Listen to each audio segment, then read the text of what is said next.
Okay, wind turbine update. It looks like a disaster, doesn't it?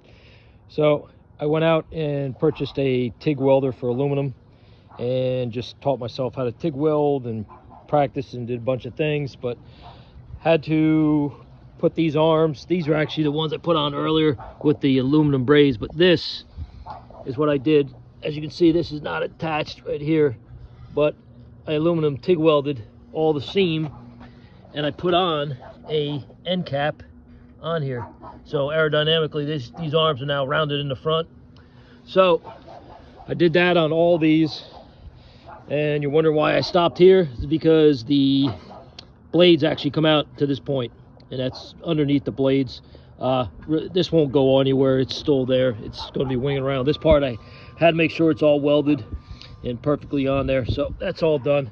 So I did those 3 arms. This, of course, came apart when I was moving it.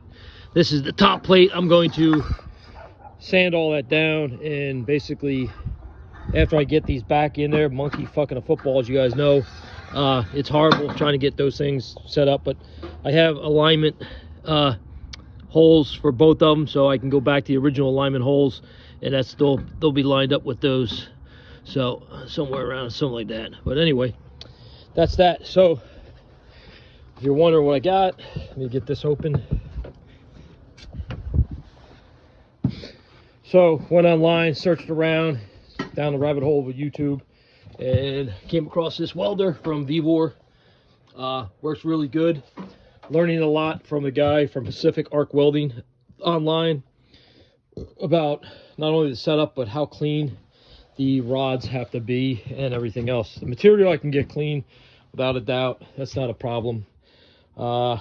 It is basically those tungsten tips, man.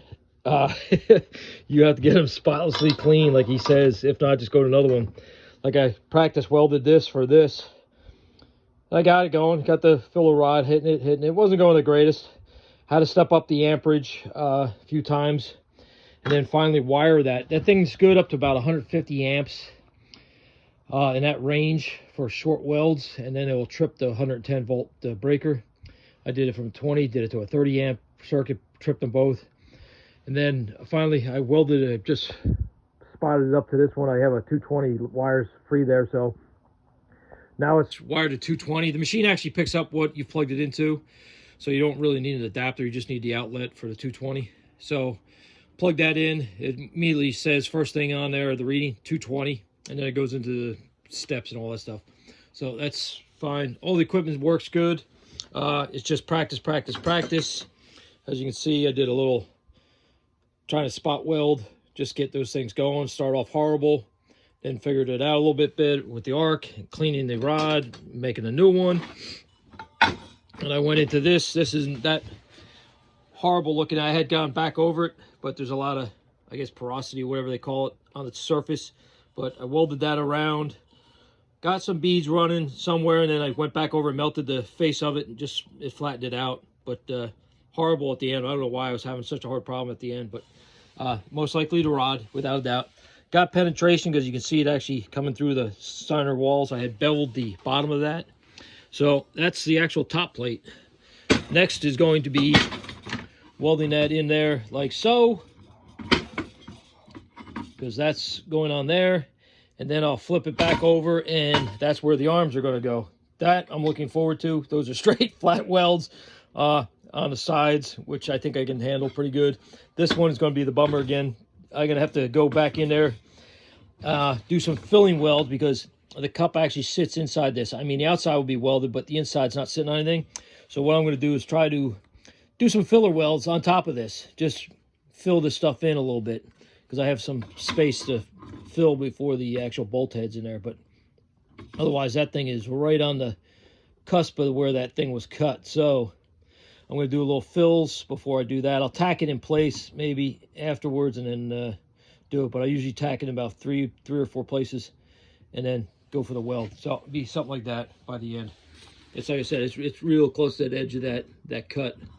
So I have to go back in, fill those areas, just put some beef in there just for it to sit on something. A little more, I guess. I don't know, the weld's going to be out here anyway, so. And then the arms, like I said, they're up here. And then These have to be aligned with these other ones, which I have these all marked. As you can see, there's should have somebody with 3 markings on here, something like that. Anyway, they're numbered with each one. I guess I got this hand upside down here. Yep, I do. There you go. So there's 5, 2, 4. Yep, 2 and 4. So it sits there just like so. And that's going to be that one on top of that one. Looks much better that way, huh? So that's all marked, and I'll say underneath is marked. So those guys have to be aligned to be straight with the bottom. And these bolt holes are in the top of the test-up aluminum plate. So I have 3 more shieldings to do on here. I have to put the rounded edges on here. TIG weld those on the bench, which is nice. I'm running out of argon already. And then I'll go back out and I'll play monkey with the football here with my kids, and I'll have to put those things back up. One of the pop rivets popped, so I gotta redo that and little things. But that's the update for now. Just getting it to the point where I can get that. These are all set for now. So now I know they're solid because I welded these on the end caps. So I know they're not going to come off. Everything's set, and then we'll move on to the blades. I already drilled those.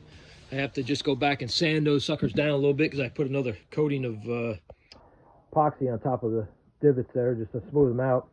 Oh, I sand those down and get those ready. But that's it. That's the update for now. I've got to go to a St. Patty's parade, and then I'll be back, and then I'll probably be working later tonight.